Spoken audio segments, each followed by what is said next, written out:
At the foot of the ladder, the lamb footbeds are only... You might be interested to know that the phone in your pocket is around 100,000 times more powerful than the computer in Apollo 11, which first launched man to the moon.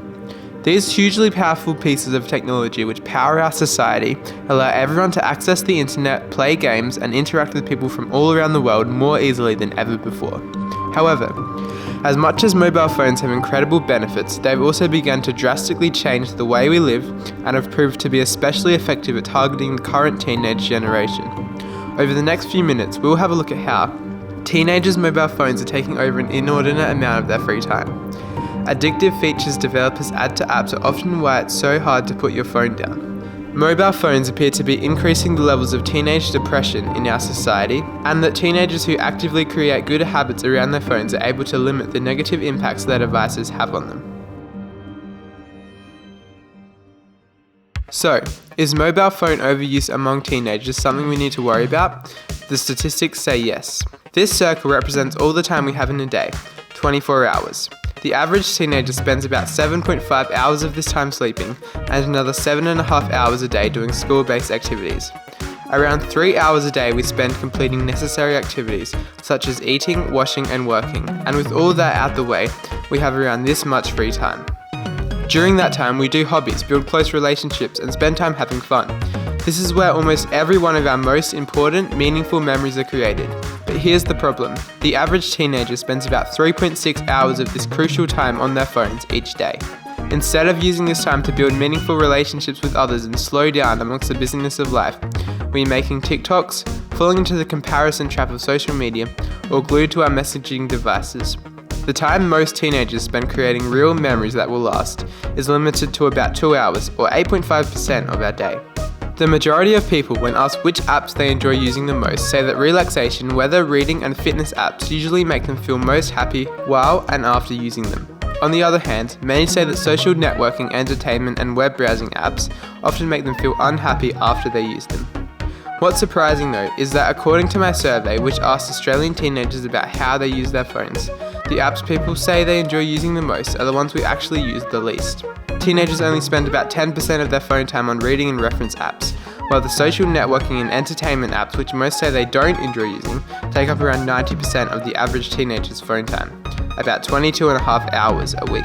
So why is it that teenagers are spending so much time on the apps they don't actually enjoy using? To fully answer this question, it's essential to take a look at the concept of classical conditioning. Did you think for a couple of seconds just then that you'd received a notification? Maybe you even checked your phone. If either of these things happened, you've already fallen a victim to classical conditioning. This is a phenomenon first described by Russian psychologist Ivan Pavlov back in the 1980s, where the brain learns to associate an event with a perceived outcome. When you receive a message from a close friend or are notified that your favorite YouTuber has released a new video, your brain releases a small hit of dopamine, causing you to feel happy, and this feeling of joy is then associated with the sound of notifications.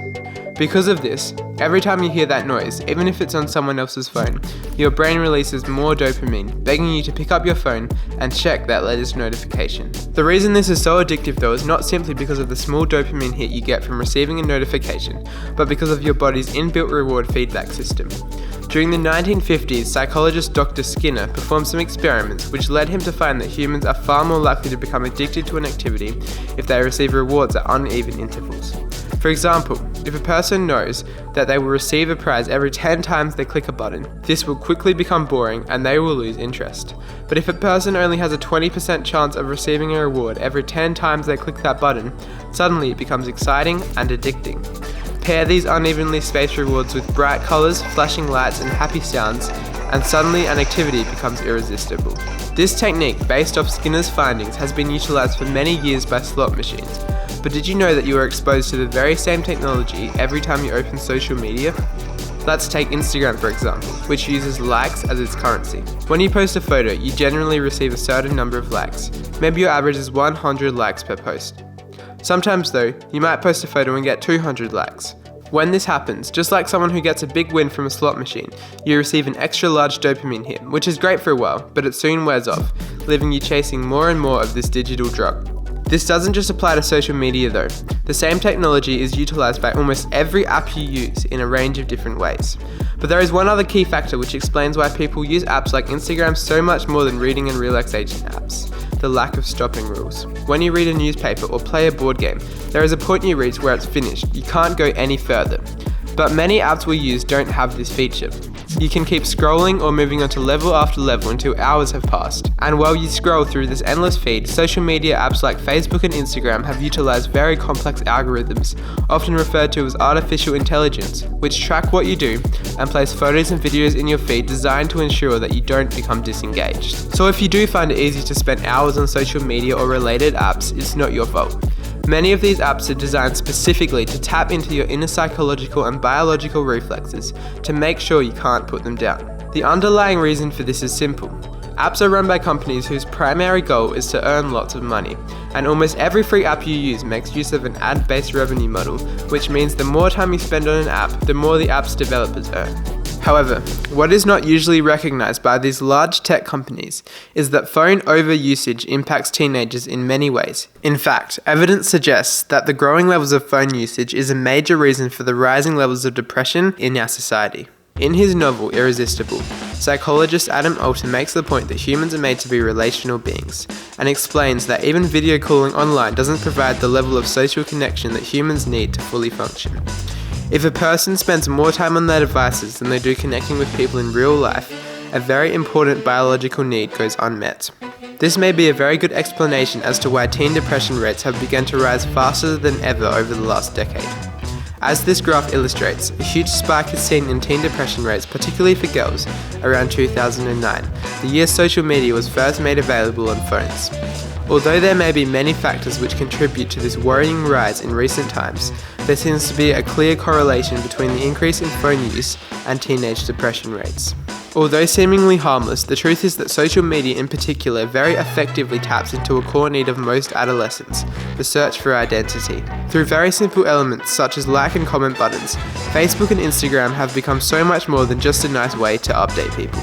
Almost everyone who uses social media posts entirely about the very best events in their lives, and as most of us know from experience, even these are dressed up to look better than they really are. So when teenagers spend an hour and 10 minutes a day looking through images of photoshopped models, smiling photos and perfect families, it makes sense that this can very quickly cause a person struggling to find their identity to feel as though their body, relationships and life are worse than that of everyone else's. As Adam Alter puts it, the pressure to present perfection with every shot is relentless and for many unbearable. On top of this, screens are having a significant impact on Australian teenagers' sleep.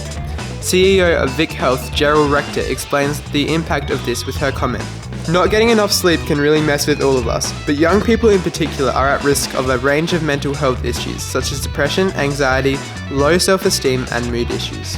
Smartphones can have an enormous impact on our sleep patterns due to the blue light which is emitted from the screen. When your brain takes in this blue light, it biologically associates it with daytime and stops producing melatonin, the sleep hormone. Certain studies on this issue have suggested that using your phone less than an hour before bed has a similar effect on your body to drinking a cup of caffeine before going to sleep. But is there anything we can do to combat these worrying effects our screens have on us? The truth is that smartphones are not inherently bad. Research suggests that it is how we use our phones which decides whether they will have a positive or negative impact on us. And there are some very important steps which can be taken which have proven to effectively reduce the amount of time teenagers spend on screens and therefore create far healthier phone use patterns. The most important step, as suggested previously, is to take your smartphone out of your room at night. A recent South Australian experiment found that when teenagers turn their phones off 60 minutes before they go to bed, they generally fall asleep more quickly and wake up more refreshed. It was found that by doing this very simple task each day, teenagers can gain around 1 hour and 45 minutes more sleep across the week, which helps to greatly reduce many of the negative ways phones are interfering with important aspects of teenagers' lives and mental health.